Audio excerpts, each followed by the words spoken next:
Bonjour et bienvenue à cette capsule vidéo sur le polymorphisme qui est le sujet du chapitre 5.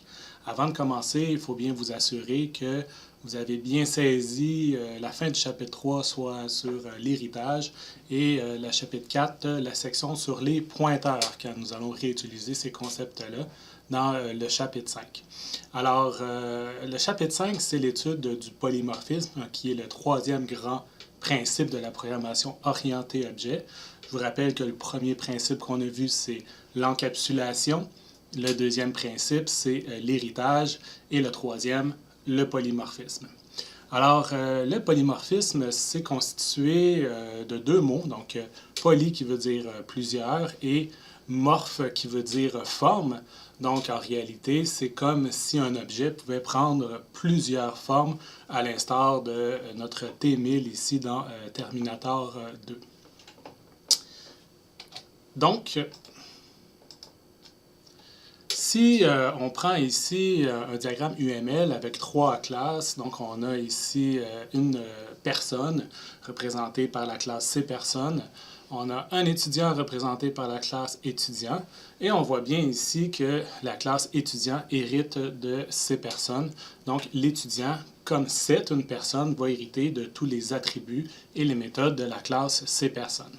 C'est la même chose pour la classe C-enseignant, qui hérite aussi de C-personne, donc va hériter de les attributs et les méthodes de C-personne. Donc, si on remarque ici, dans cet héritage, C-personne a une méthode qui s'appelle se déplacer, et C-étudiant a aussi une méthode qui s'appelle se déplacer.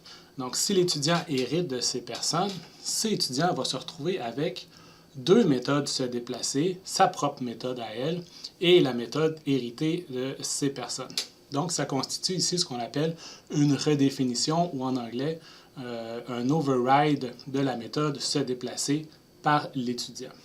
Il ne faut pas confondre ici la redéfinition d'une méthode, donc qui est redéfinir une méthode dans la classe dérivée, de la surcharge, ou encore ce qu'on appelle en anglais l'overload, qui est d'avoir plusieurs méthodes, mais avec des signatures différentes dans la même classe. Donc, je vais vous montrer un exemple.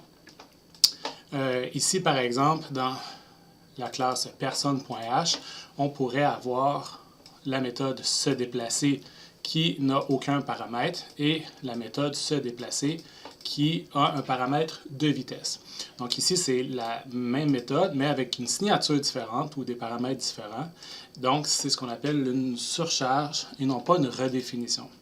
La redéfinition entre en jeu lorsque on a une classe dérivée qui redéfinit une classe, redéfinit une méthode de la classe de base. Chaque fonction se déplacer a son propre corps, donc ça a son propre code. Donc la personne, la fonction se déplacer, par exemple, pourrait marcher. Donc toute personne ici pour se déplacer de façon générale peut marcher. Pour un étudiant, de façon plus spécifique, la méthode se déplacer, ce serait par exemple de prendre son vélo. Donc la fonction se déplacer de l'étudiant est différente de la fonction se déplacer de la personne. Même chose pour l'enseignant, la fonction se déplacer ici a son propre corps, donc par exemple prendre sa BMW. Et donc c'est différent de l'étudiant et c'est différent bien sûr de la méthode se déplacer de ces personnes. Donc ils ont exactement la même signature, ça c'est important pour redéfinir une méthode, mais la définition est différente, le corps est différent. Maintenant, si la classe dérivée a deux versions de la même méthode se déplacer, comment on fait pour déterminer laquelle des versions va être appelée dans certaines situations? Donc, on a un exemple ici là, que j'ai réécrit dans le code dans Visual Studio. Donc, si on a, par exemple, John qui est une personne, Bobby qui est un étudiant et Johan qui est un enseignant, si on appelle les différentes fonctions se déplacer sur ces objets-là, comment faire pour savoir quelle version de la méthode se déplacer va être invoquée? Donc, on utilise tout simplement, comme je fais souvent en classe, un point d'arrêt sur la ligne et ensuite on exécute jusqu'à cette position-là. Et en faisant F11, on va aller voir quelle version de la fonction se déplacer est effectivement appelée. Donc, si je fais F11, je me retrouve ici dans la fonction se déplacer de la classe C personne. ce qui est un peu normal parce que si on revient au programme principal, John, quel type d'objet il s'agit? C'est le type cPerson, et cPerson n'a qu'une seule version de la fonction se déplacer, donc c'est cette version-là qui va être appelée. Mais pour Bobby, c'est un peu différent. Bobby, ici, c'est un étudiant, donc il a sa propre version de la fonction se déplacer et il hérite aussi de la version de la fonction déplacer de cPerson. Donc si on fait F11, on se retrouve dans la fonction se déplacer de l'étudiant, donc qui est de prendre son vélo. Alors ici, la façon de déterminer quelle fonction se déplacer va être invoquée, on regarde tout simplement le type de l'objet. Donc ici, Bobby, c'est un étudiant, donc c'est la version se déplacer de l'étudiant qui va être appelée. On fait le même raisonnement avec l'objet Johan ici. Donc Johan, c'est un objet de type cEnseignant. Donc quand on va appeler la fonction se déplacer, on va appeler la fonction se déplacer de l'enseignant. Donc si je fais F11, on retrouve dans se déplacer de l'enseignant, ce qui confirme notre hypothèse.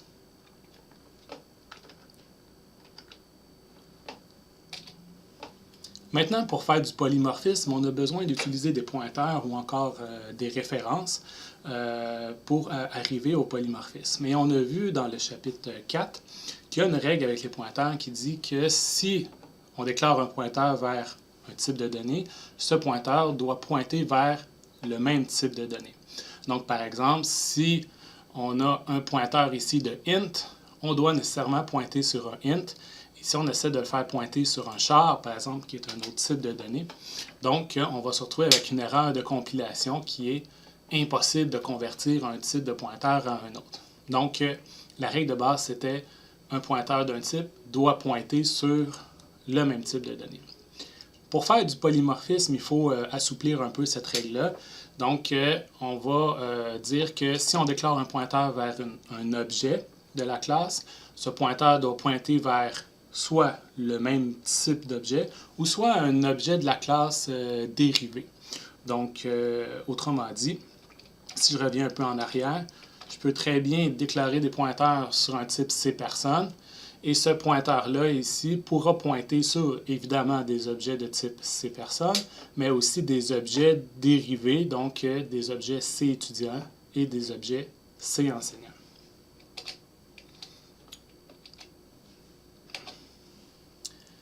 Donc, si on prend les lignes suivantes, est-ce qu'on est capable de déterminer les lignes qui vont provoquer des erreurs de compilation? Donc, je prends mon exemple dans Visual Studio. Je vais mettre en commentaire le test précédent. Et ici, je vais décommenter mon exemple dans ce cas-ci. Alors, on voit assez rapidement, là, avec les soulignements en rouge, les lignes qui ne compilent pas. Maintenant, est-ce qu'on est capable de prédire pourquoi ces lignes-là ne compilent pas? Si on regarde la première ligne ici, objet 1, ici, c'est un pointeur de cPerson qui pointe vers un objet de type cPerson.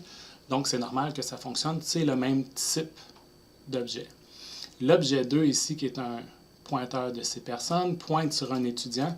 Ça fonctionne car l'étudiant est un objet dérivé de cPerson. Ou encore, on peut dire que cÉtudiant est une personne. Pour l'objet 3, on a un pointeur de type cPerson qui pointe sur un objet de type cEnseignant. Encore une fois, c'est normal car la classe cEnseignant est une classe dérivée de cPerson.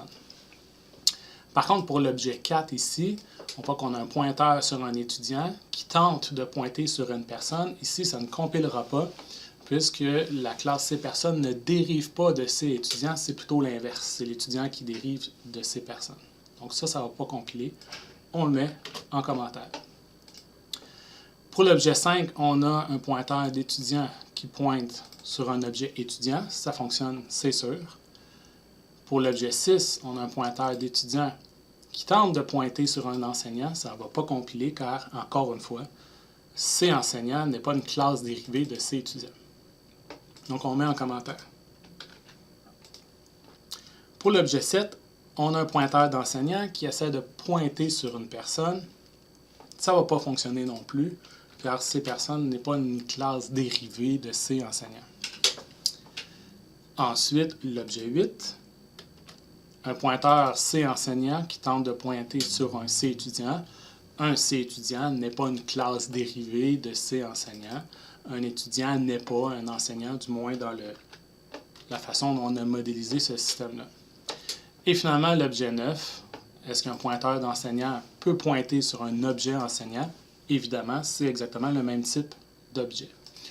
Donc, on voit ici que seuls les objets 1, 2, 3, 5 et 9 sont valides et les autres doivent être mis en commentaire. Ici, il faut faire maintenant la distinction entre le type de pointeur qu'on utilise et le type réel de l'objet. Donc, à gauche, ici, vous avez les types de pointeurs qu'on utilise pour chacun des objets, donc les types de pointeurs déclarés. Et à droite, l'allocation dynamique, on choisit le type réel de l'objet qui va être au bout du pointeur. Donc, maintenant, on voit bien qu'il y a une distinction entre les deux et c'est important de la faire, cette distinction-là. Si on revient à notre méthode se déplacer, la prochaine question, c'est quelle version de la méthode se déplacer va être appelée si j'utilise mes différents objets 1, 2, 3, 5 et 9. Donc, je reprends mon code dans Visual Studio. Je vais mettre en commentaire ici l'exemple précédent avec les objets qui sont valides, donc 1, 2, 3, 5 et 9. Donc, je vais tenter d'appeler les différentes fonctions se déplacer et vérifier quelle version va être appelée. Donc ici, ce que je vais faire, c'est que je vais simplement exécuter le programme et avec la sortie, on devrait être en mesure de faire cette découverte. Donc ici, je mets à côté la sortie à l'écran, donc la console, avec l'objet 1. Donc l'objet 1 se déplacer va afficher marcher. Donc ça, c'est la version de la personne et c'est un peu normal car ici, objet 1, on a un type de pointeur cPerson. L'objet 2, si j'appelle sa fonction se déplacer, encore une fois, on a marcher. Donc l'objet 2, ici, on a un pointeur cPerson. L'objet 3, on appelle la fonction se déplacer. Donc le type de pointeur ici, c'est cPerson. Ça va afficher à l'écran, encore une fois, marcher. Pour l'objet 5, on a ici un type de pointeur cÉtudiant. Donc, l'ordinateur va appeler la fonction se déplacer de l'étudiant, donc c'est-à-dire qu'il va afficher prendre son vélo. Pour l'objet 9, on a un type de pointeur cEnseignant. Donc, quand on va appeler la fonction se déplacer, on va appeler la fonction de l'enseignant ici, qui est de prendre sa BMW, évidemment, pour se déplacer et venir travailler au collège. Ce qu'il faut remarquer ici, et là je reviens à ma présentation, c'est que par défaut, la version de la méthode utilisée est déterminée par le type de pointeur utilisé. Donc, on regarde ici la colonne de gauche pour savoir quelle version de la fonction se déplacer va être appelée. On regarde simplement le type de pointeur. Donc, si c'est cPerson, on appelle la version de cPerson. Si c'est étudiant, on appelle la version de cÉtudiant. Et même chose pour l'enseignant. Maintenant, c'est un peu plate en programmation de se fier sur le type de pointeur parce qu'en réalité, le vrai objet, ça n'a pas le lien avec le pointeur. Le type d'objet réel qui a été créé en mémoire ici, c'est donné par le new. Donc, on voudrait bien en programmation que ce soit la version de la méthode se déplacer du type réel de l'objet qui soit appelé et non pas la version ici qui est déterminée par le pointeur, mais on veut plutôt que ce soit le type réel de l'objet. Alors, pour faire ça en C++, ce qu'il faut faire, c'est rajouter le mot-clé virtual devant la méthode se déplacer. Donc, on rajoute le mot-clé virtual devant se déplacer et ça va changer le comportement de la méthode se déplacer qui va passer d'une méthode non polymorphe à une méthode polymorphe. Donc, quand on a le mot-clé virtual, ça devient une méthode polymorphe. Alors, qu'est-ce que ça implique concrètement? Si on revient encore une fois à mon exemple, je vais tout simplement, dans ma classe personne ici, rajouter le mot-clé virtual devant se déplacer et je vais réexécuter exactement le même code, donc ce code-là ici, maintenant avec le mot-clé virtual. Donc je le réexécute. On va avoir la sortie que je vais mettre à côté ici. Et là, si on regarde, la sortie a changé. Et si on regarde l'objet 1 se déplacer, donc c'est marcher, car le type réel de l'objet, c'est ces personnes. Pour l'objet 2, se déplacer, ici maintenant, c'est prendre son vélo, car le type réel de l'objet 2, ou ce qui est pointé par OBJ2, c'est un C étudiant.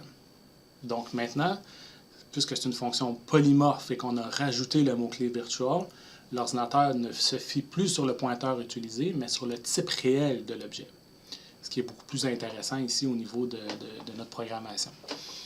Pour l'objet 3, on regarde le type réel de l'objet, c'est C enseignant.